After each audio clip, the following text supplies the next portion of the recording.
Hello, everybody. Welcome. Come on in. Don't be shy. Jake Paul's training camp in Puerto Rico has officially started. And this time, things feel completely different. There's no YouTuber energy, no cameras chasing viral moments, and no social media drama. This is a whole new Jake Paul, focused, locked in, and all about boxing.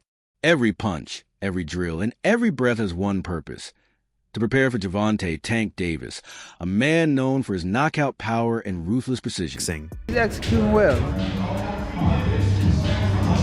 2, 3, 4, 5, 6, 7, 8, 9, 10, 11, 12, 13, 14, 15, 16, 17, 18, 19. This isn't some influencer showdown for clicks or clout. This is real boxing.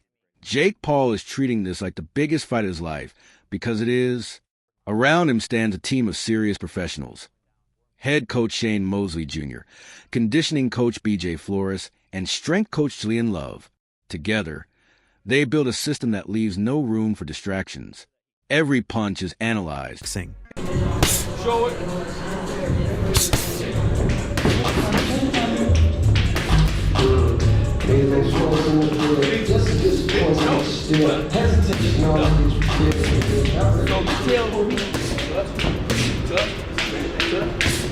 The biggest story leading into this fight isn't the trash talk or the mind games. It's the massive weight difference. Jake Paul walks around close to 190 pounds, a natural cruiserweight with real power in his frame. Gervonta "Tank" Davis, on the other hand, is used to fighting at 135 pounds, a lightweight built for speed and explosiveness. It's going either one. If there's a knockout, it's going to be Jake knocking him out. You think Jake is going to knock out Gervonta? Yeah, he's the underdog. We got to look at size. We got to look at size. Now, granted, do I think Gervonta can knock him out? Of course. But what people don't realize is that, you got one guy who's a damn near heavyweight. Jake's coaches keep it simple. This fight isn't about trying to outbox Tank Davis. It's about taking him out of his comfort zone. Tank is quick, explosive, and deadly when he's allowed to find his rhythm. So the goal is to never let that happen. Jake has to close the distance, crowd him, and make him feel the weight difference from the opening bell. Every second has to be physical. Every exchange has to drain Tank's energy. If Jake can smother him,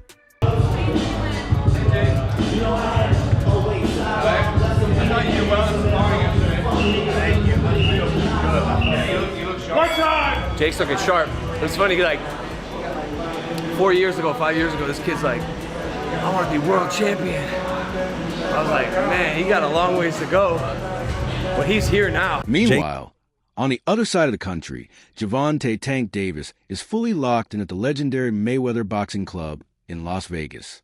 Under the sharp guidance of his new head coach, Derek James, Tank's camp is built on precision, speed, and perfect timing. Derek's approach is clear. You don't overpower a bigger man, you outsmart him. You make him swing, you make him miss, and then you make him pay for every mistake. Breathe.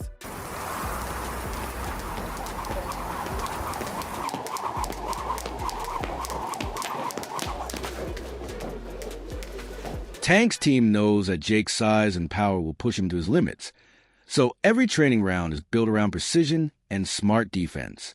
Tank practices slipping heavy punches, rolling under big right hands, and stepping in close without getting trapped.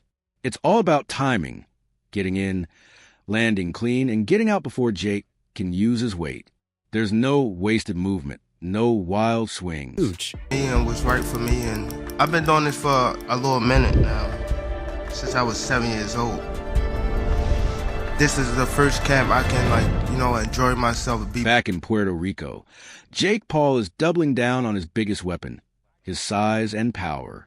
His days start before sunrise with brutal conditioning drills, resistance runs through the heat tire flips, and non-stop sparring rounds that test his stamina and heart. He's not worried about cutting weight like most fighters. He's focused on fueling his body, building muscle, and pushing his endurance to the edge. Every workout is designed to make him stronger, more explosive, and mentally tougher. Gervonta, I believe he spars people that are much heavier than him. And, that uppercut. Who do you got? I would have to bet on Gervonta because for all the little. Weeks later, the build-up reaches its breaking point as both fighters step onto the same stage for their first press conference in Miami.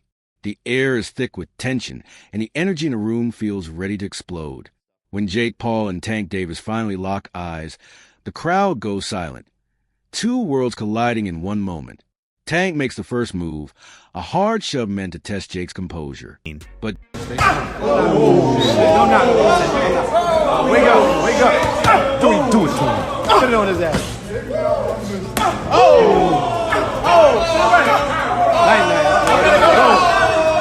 after the storm settles, both camps go right back to work. For Tank Davis, everything revolves around precision, sharpening his timing, tightening his counters, and studying Jake's patterns frame by frame. His team wants him to turn Jake's aggression into opportunity. Meanwhile, in Puerto Rico, Jake's focus is on discipline and control. My only concern is, the gloves. You understand what I'm saying? Because we don't fight in 12-ounce gloves. We don't use 12-ounce gloves. That's training gloves, you know what I'm saying?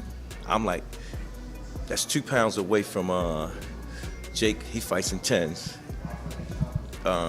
Tank fighting 8s, so he losing 4 ounces. So my thing is, I said, they said, put Tank in 8s, put him in 10s. That makes the fight more interesting. You know what I'm saying? And we'll go from there because I understand. And I brought that question up to one of his handlers. They was, no, we don't want to do no mixed match. It's supposed to be an expedition. What, now y'all want the wins and the loss. You know what I'm saying? All these prescriptions, but you want to be great. Being great is really pushing the envelope. You know what I'm saying? Tank don't really care, So when I brought this up, he said, dang, facts. You know what I'm saying? So, again, he can weigh the 10s and we weigh the 8s. Then we got to fight. Tank Davis spends hours in the gym studying Jake Paul's every move, breaking down his rhythm, his timing, and the way he sets up that dangerous right hand. Nothing goes unnoticed. Every habit, every opening, every mistake is logged and studied. Tank's not just training harder, he's training smarter. I made the decision to train in DC because, I haven't been in the coldness in a minute. I haven't even trained in the coldness in a minute, so I feel as though this will help me. I'm from Baltimore, he's not from DC. That's what I learned. Jake Paul, on the other hand, is put his full faith in physics. He knows Tank Davis is fast, explosive, and dangerous, but he believes size and power can rewrite the story. In Jake's mind, strength isn't just an advantage, it's the great equalizer. He's confident that when a man weighing nearly 190 pounds lands clean, no amount of speed or skill. He's been putting in the work. We've been putting in the work for weeks. We just sharpening it up now. He's fit enough, he's strong enough. Coach is tightening up the shoestring so the shoe will fit. It's gonna be a fun night. Every training round, every rep, every sparring session shows a sharper, stronger, more patient version of Jake Paul. He's slowly evolving into the fighter he always said he'd become, a gladiator ready for the biggest test of his career. Hustle.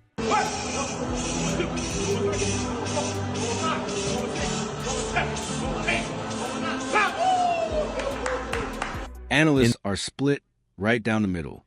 Some believe Jake Paul's size and raw power will simply be too much for Tank Davis to handle. Others argue that Tank's precision, timing, and experience will slice right through the size gap.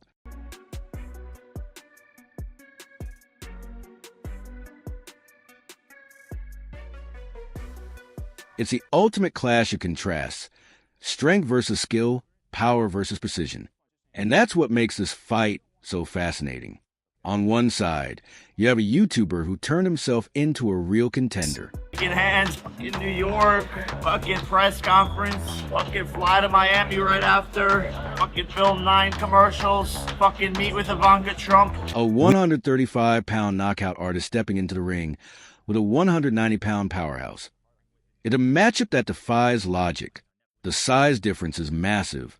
The styles couldn't be more different, and every punch could change the outcome. One man brings speed, precision, and championship experience.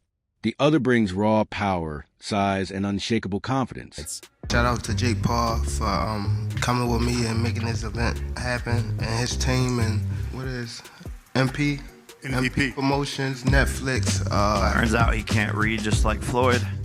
Oh, MVP. MP. Oh, Got it, champ. I'm not worrying about that. Got it, champ. Obviously, smaller guy. How was this in the training aspect, Jake?